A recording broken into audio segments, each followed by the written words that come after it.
Hey guys, and welcome back to What If Godzilla Was in Attack on Titan. Few months have passed ever since the arrival of Godzilla and the world has changed.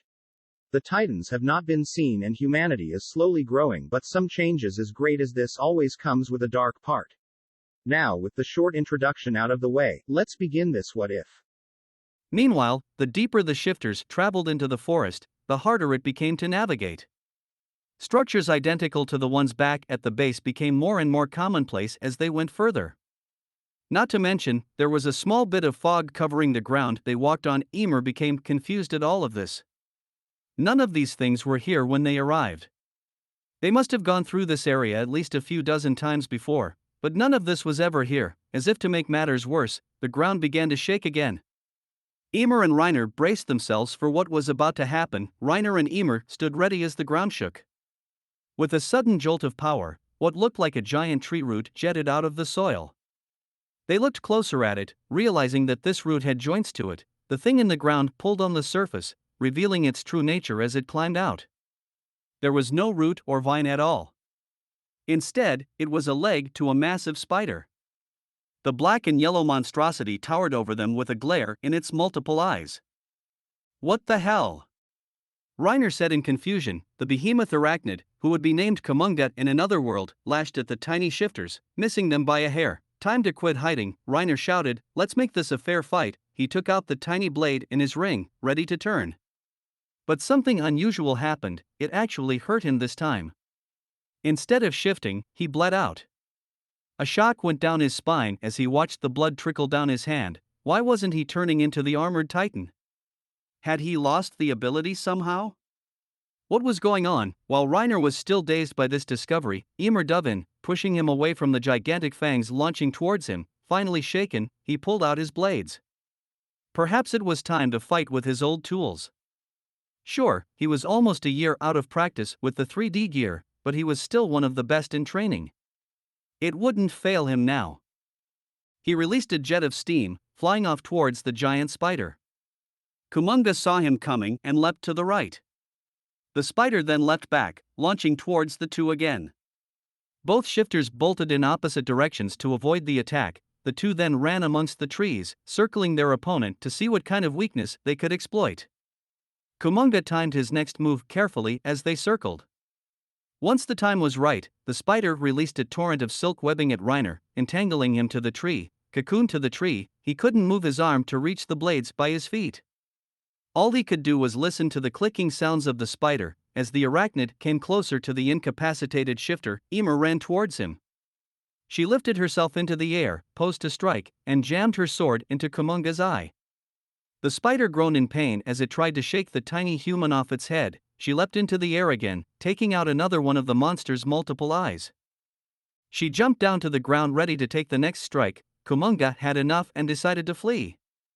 It bolted deeper into the forest as its shrieks grew quieter and quieter. With the kaiju gone, Emer made her way up the tree.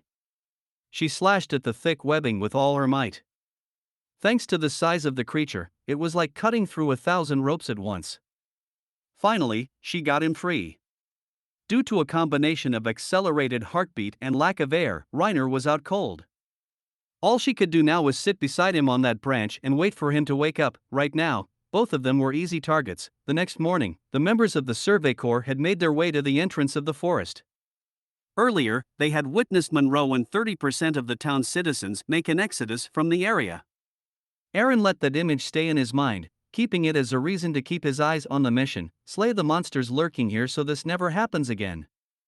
Beside him were his closest friends, who were behind him 100%. Even after he demanded that Mikasa stay behind with Levi, she still wouldn't budge. He was beginning to grow tired of that habit. Hang was in command during the expedition. Her skills and intelligence was thoroughly needed in this mission. It was a decision no one debated against. Except maybe Moblet. He had a few things to say. 20 minutes in and one mission flared later, they had already examined 2.5 miles worth of forest. Nothing out of the ordinary, nothing unnatural. It was oddly quiet. That was about to change. They heard a grunting sound in the distance. Connie listened to tell where it was coming from. It's east of here, he said, about 20 yards. The group followed Connie's direction. The groans became louder and louder until the source was in plain sight. Before them lay a titan, at least a 15 to 16 meter class. It was still alive, but barely moving as it lay on the ground. Its eyes were bloodshot and its skin was a pasty white. Another abnormality was a giant wound on its shoulder. That can't be right, Armin said, the blood around it is coagulated. Its wound should have healed before that could even happen. Something's wrong here. Hang of course wouldn't let such a new and bizarre situation go to waste. She charged in on her horse to get a closer look. Hang. Wait. Moblet cried out, this is so intriguing, she called out. Once the horse came within 10 feet of the fallen behemoth, she leapt off of its back. Landing on the beast's massive shoulder, she went unnoticed as the titan breathed heavily. She pulled out her equipment as the rest of the team circled. They didn't want to risk her getting hurt. Anything yet? Jean asked. The wound is completely dried out, she called back. Fascinating. She examined the interior, noticing it went down in an almost syringe-like fashion. She had seen this somewhere before. It's a bite, she called out. Something injected it with venom. Do you know how ridiculous that sounds? Jean yelled. Now these mantises are poisonous. Last time I checked, Connie replied. They didn't grow to 30 meters either. As they spoke, a black figure crawled its way out of the wound. It resembled some kind of large sea louse, with 2 stingers at the end. Unbeknownst to the human observers, its name was Chakarus, and it saw an opportunity for a new meal. Distracted, Hang was leapt upon by the Chakarus, forcing her to tumble down the titan's carcass. The other teammates rushed over to her as she struggled against the giant arthropod. The creature was so close to her face she could see the proboscis in between the mandibles. Before the others could reach her, more Chakarus emerged from the near-dead monster. At least 30 of the 1-meter-long invertebrates came leaping towards the humans. Most of them landed on the horses, driving their needle-like mouths into their flesh. Startled, many steeds knocked off their masters. As the horses were becoming consumed, the humans struggled to swat the creatures away with their blades. Armin rushed over, slipping through the crowd and darting towards Hang. He swung as hard as he could, knocking the arthropod off of her and into a tree. What are these things? He said, attacking a group coming in behind him. Parasites. She said, draining the bodily fluids from the titan. I guess the healing factor gives them a near-infinite food supply. Yeah, yelled Moblet. And where the hell did they come from? It doesn't matter, Aaron yelled out. We just have to fight them off. The swan just kept coming back, desperate to defend their new home. Only a few of the humans were able to deal critical blows. As they fought, the majority of their horses were killed, completely drained to lifeless shells by the Chakarus. Aaron lifted his hand, ready to clamp his teeth into it and transform.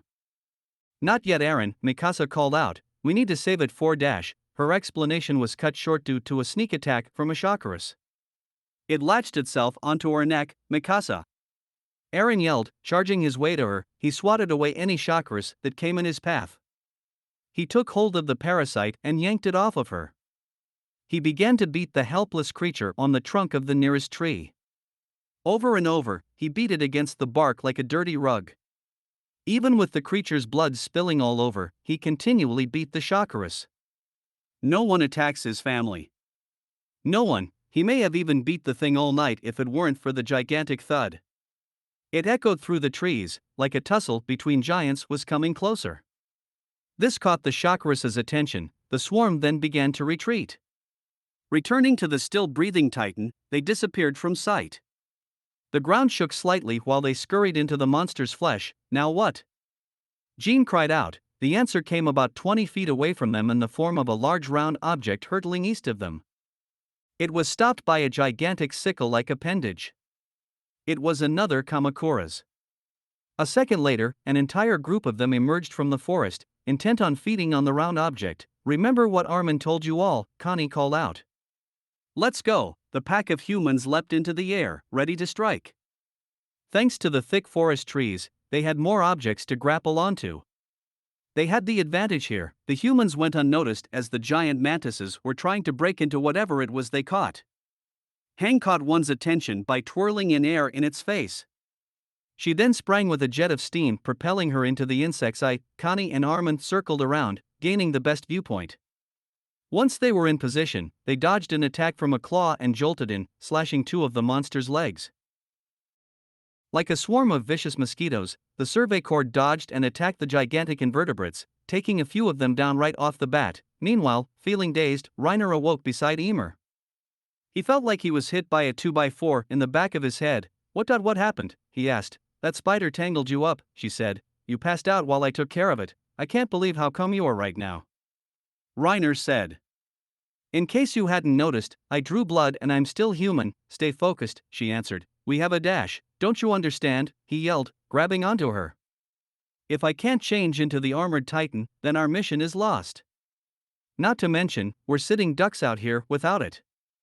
That spider was proof of it. Emer raised her hand. She revealed that she had a wound there, inflicted by the spider the day before. "You're not the only one who lost this ability," she said. "I can't change form either. What's going on around here?" he replied. "First the quake, then the crystals, then the spider, now this. They have to be connected in some way," she said. Reiner leapt from the tree, landing on the hard soil. He walked over to one of the crystalline structures. He placed his hand on it, feeling a burning sensation as it touched his skin. He took the hand back, groaning in pain. As he turned his head back to examine the stone again, something odd happened. A large grayish lizard crawled up, basking on the stone. It seemed unaffected by the stone. "It's the crystals," he said. "They must be canceling our transformation somehow." "But how? And where are they coming from?" They looked around.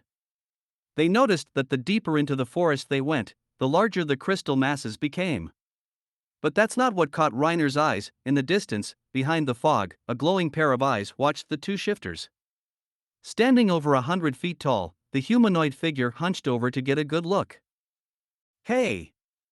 Reiner shouted, his nerves getting to him. The thing noticed him charging and began to flee. Reiner lifted his body into the air, prepared to strike.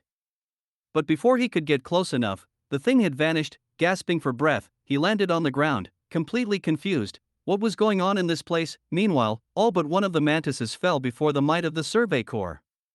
This one was extra tricky, as it was one of the fortunate survivors of the attack yesterday. It remembered most of their tricks. Most of the Survey Corps had their grappling lines cut from the intelligent Kamakuras.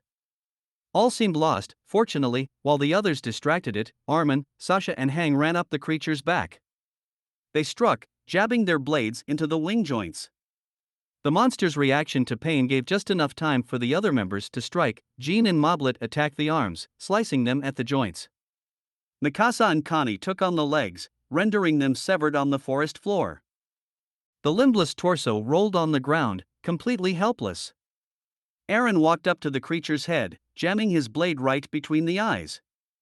It was finally dead. Everyone yelled out in joy. Their task seemed complete. But Mikasa wasn't celebrating. She instead walked over to Eren. "What's wrong?" he asked. Mikasa held onto Eren's right arm, exposing a bite. One of the chakras had bitten into his flesh during the fight while he wasn't looking. But he gazed at it confused. If he drew blood, then why didn't he transform? Unfortunately, he had no time to ponder on this. The round object, the one the Kamakuras had been trying to feast on, began to stir, catching everyone's attention. Like a gigantic armadillo, it unfurled itself. The spiky reptilian creature stood on its own feet, screeching as it revealed itself. Eren looked in terror at the monster in front of him. "Hey!" Reiner shouted. 1,000 miles away and 500 feet below sea level, a fissure in the earth glowed with primal power. A deep-sea volcano pumped magma into the ocean depths. Towering over this aquatic volcano was the Saurian master beast himself. For weeks, this undersea volcano had been producing heat radiation. It wasn't his favorite variety, but it had produced enough to fill in the gaps of his diet. But in 2 weeks' time, Godzilla would be forced to find another of these food sources. This one was about to die out. As if to answer his call, a strange sense overcame Godzilla. He sensed another power source a few miles back. It almost reminded him of the plasma power he once thrived on. While in no immediate need to replenish his power, he had an immense instinct-driven desire to investigate. He lifted his body upwards and swam in a crocodilian manner towards the beach he came from just a day ago. Meanwhile, the humans looked up at the massive brown reptile in front of them. While not gigantic like the other creatures so far, it was 2.5 times the size of a bull elephant. On its nose was a single horn. The creature's back had a hard carapace, like a turtle's shell, adorned with bony nubs. Its tail was as long as the entire body, supporting an ensemble of spikes. For this, my friend was Anguirus, nobody dared to move. Their lines had been cut, some of them were about to run out of steam while the rest were completely empty.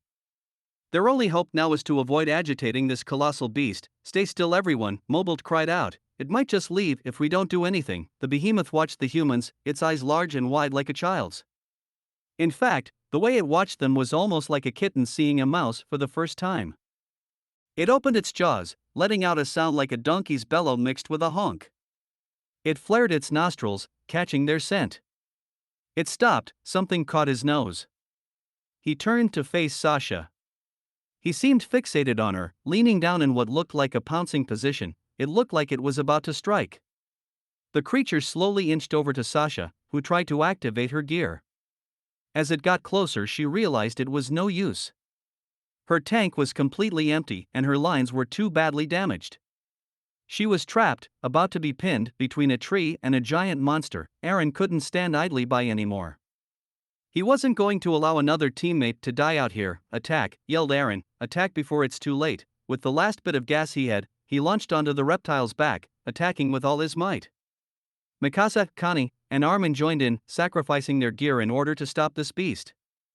But as they chopped and slashed the monster in vain, as the creature's carapace was too strong for their blades. The others just stood and watched as Sasha screamed, "Come on!" Aaron yelled, "We have to kill it before it kills her." I don't think that's what it's doing," Hang said, rather surprised. The four stopped, leaning over to see a genuine surprise. Sasha was indeed screaming, but not in pain. Just shock. The creature slid its tongue back and forth against Sasha's body. The monster was licking her? None of the Survey Corps knew what was going on. An idea came in the form of something that Armin was kneeling in. He felt a squishy, wet sensation on his right knee. Looking down, he realized he was crouching on a gigantic white flake, covered in a thick clear slime. He picked it up, feeling he had seen this somewhere before. Then he realized it, the slime had the same feel to it as an egg yolk did. And there's only one place yolk comes from, it's an infant. Armin cried out. "What?" cried Connie, Jean, and Aaron all at once. "This," he said, raising the flake over his head, "is an eggshell. This thing is a hatchling." This was quite a shock for everyone, except for Sasha, whom the creature continued to lick. Meanwhile, as they walked, the crystals became more frequent. Emer stayed focused, while Reiner was still silent. He was shaken from his earlier experience. That thing in the fog with its bright glowing eyes, what was it? Where did it go? All thoughts cruising through his brain. But above all, he couldn't answer one question that bugged him to death. Why did it feel so familiar? Those questions had to wait, as they encountered another obstacle, a tall, wall-like crystal formation. It made sense, as the structures became larger and larger as they went deeper into the woods. They had no choice, they had to climb. Reiner placed his hand on the structure, ready to climb. Fortunately, he had on a pair of gloves, protecting him from the crystal's burn. "Let's just get moving," he said. Paying no mind to the anomaly that just occurred, at that moment, they heard an oncoming sound, like 100 horses stamping their hooves at the same moment. "Start climbing," Reiner said, giving a tone of authority. They grappled their way up, barely missing the jaws of a new monster, one that emerged from the fog, just missing them by a hair. The beast revealed itself to be a gray theropod called Gorosaurus. Meanwhile, the Survey Corps had seen many unusual things today, but this was by far the most bizarre thing they had experienced in their lifetime. Mobolt and Hang were examining the Chakra's corpses.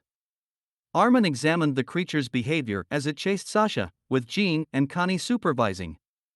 Thanks to Armin's suggestions, they deduced that the creature had for some reason bonded with Sasha. So, Jean complained, "Why exactly are we doing this?" "If my theory is correct," he said, "since this animal is still young, and most youngsters socialize by playing. So if we let it play for a while, it will tire itself out and let us escape." His theory wasn't all that off. Anguirus chased Sasha, kind of in the fashion a pup would chase its siblings around the pen. Sasha, on the other hand, didn't seem to enjoy having a large reptile chasing after her. To her fortune, the creature started to doze off, laying down in exhaustion. Pretty soon, it would fall asleep. Aaron was distanced from the group, remaining silent for hours. Mikasa walked up to him. Are you going to just sit here all night? She asked. Think of what Levi would say to you right now. You don't seem to get it, do you? He said, becoming aggravated. I'm not exactly in a good position right now. The mantises are dead, Mikasa reassured. Our mission is complete, he yelled, turning to face her with an angry glare. We just found out that there's more out here than just them. Now we have more monsters living here, ready to strike us when they want another bite to eat. The only reason we stood a chance before was because of me, and now look at me. My Titan form is gone. He slammed his fist into a nearby tree. He hit it so hard he bled out. Mikasa could see what was going on. Without Titans around to take his anger out on, he was becoming more vicious. Are you really going to let this get to you? She said. Don't forget, you are a soldier. All of that training, all of that determination, none of that should be gone just because you lost one weapon. Shifter or not, you're still Eren Yeager. Her words were starting to sink in, but they were interrupted by Mobolt's call. Everyone, over here. The Survey Corps gathered around Hang and Mobolt as they held glass vials of odd liquids. We examined all three creatures' blood samples. Hang said, the mantis, the corpse dwellers, and Sasha's new friend. When we did, we came across this odd chemical in the blood, a preservative. You mean like in food? Jean asked. Almost, Mobolt answered. It's more organic than any I've seen. It seems that it allows cells to stay alive at least 40 times the lifespan they normally could. Isn't it exciting? Hang asked. That doesn't make any sense, Connie replied. Why would three completely different animals have a preservative in their blood? Sasha leaned against the Titan's body, too tired to remember the black swarming creatures inside. But that was the least of her worries at the moment. Meanwhile, the Gorosaurus chomped at the air, trying desperately to get the shifters climbing out of his grasp. They reached a point on the wall where the side was completely smooth. They couldn't climb anymore. The creature stepped back, disappearing into the fog. Looks like he gave up, she said. We have a smart one at last. She was half right.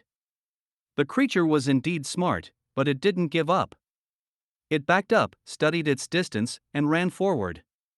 Gaining momentum, Gorosaurus leaped into the air kangaroo style, kicking the wall of crystal with a mighty thud. The force was enough to shake the wall, loosening chunks of crystal from the large mass.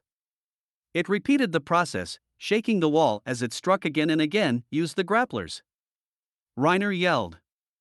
It's our only option. The fog is too thick, Ymir called, trying to make her voice heard over the gigantic clashing of dinosaur claw and crystal. We can't see the top of the wall. We won't know what to grapple with. The dinosaur's kick seemed to be pretty strong, as it nearly kicked a hole in the gigantic crystal. They had to think fast, otherwise they would be in the belly of Gorosaurus. Then Ymir saw the damage on the wall. Are you insane? He called out. We can't escape that fast, we're out of alternatives. She said, he sighed. She was right, this was their only option. With only 2 more kicks, the hole was formed. Now. Reiner yelled. They grappled onto Goro's back, propelling them forward. Once they received footing on the dino's skin, they ran as quickly as they could, launching another hook outside the wall, just missing the dino's jaws. They were through. The landing wasn't all that soft, thanks to crystal fragments all around, but they survived with a few scratches and bruises, I think, said Reiner, catching his breath.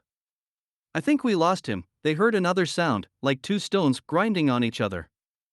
They looked into the hole they emerged from. Gorosaurus scratched and squirmed his way through the wall, like a lizard burrowing its way through soil. With one last thrust, the theropod made its way through. Gorosaurus gazed at his prey. Before it struck, something in the fog caught hold of its tail. It was a hand that somewhat resembled a human hand. It pulled Gorosaurus into the mist in one swift motion. Ymir and Reiner watched as the silhouettes of Gorosaurus and this new humanoid creature struggled against one another. Eventually, the humanoid threw Gorosaurus to the ground, pinning him with its foot. To their horror, the thing jabbed its hand into the dinosaur's chest. The theropod's body trashed a little as the thing pulled out what looked to be Gorosaurus's heart. The thing turned its head, glaring those large glowing eyes at the shifters. The thing tossed the corpse of its Saurian foe, landing by their feet. The Gorosaurus's mouth bubbled with a bloody foam and a large crystal growing from the hole in its chest. The thing then slowly walked off, disappearing completely. Meanwhile, the Survey Corps had been walking for a good 20 minutes. Hang had ordered them to retreat back to Tanakibo to restock their supplies. Thanks to the battles here, their grappling lines had been cut to ribbons, their food depleted, and at least 40% of their men killed. On the plus side, they had not seen any more mantises thus far. Also, they managed to capture one of the Shockers. This live specimen will not only serve as proof to the dangers that dwell here, but also provide a good test subject for study, but more importantly, they were able to get away from the spiky creature. Who knows what would happen if it followed them back to town? The citizens had enough to worry about already. As they rode the last of their search horses, a pair of reptilian eyes watched them go by. What do you think Levi's reaction will be about all this? Armin asked Aaron, trying to get him to talk again. Alas, to no avail. If you ask me, Connie said, he's going to be pissed. I'm betting he won't like knowing that there's more to this place than giant bugs. A sudden thud prevented them from going any further. As they prepared for attack, a new monster arose from the wood. A beast by the name of Varen crashed down, scooping 2 horses into his large mouth. While it chewed, the humans tried to fight it off with blade and tether, to little avail. As Armin was flung away by the monster's tail, he landed on a large sack of supplies, probably falling off one of the devoured horses. He rummaged through the bag and found what he was looking for, signal flares. He took 3 of them, aimed carefully, and shot them rapid fire at the beast. While it wasn't powerful enough to harm the gigantic monitor, it did engulf it in smoke. Frightened and confused, Varen decided it didn't want to fight off these tiny creatures. But it wasn't leaving without a door prize. That's it for this part. I'm sorry for the long wait, I've been having technical issues. But you don't have to worry about that now, well, at least maybe a few more months. If you guys like this series and want to see more, hit that like button and hit that notification bell, and I'll see you all in the next video.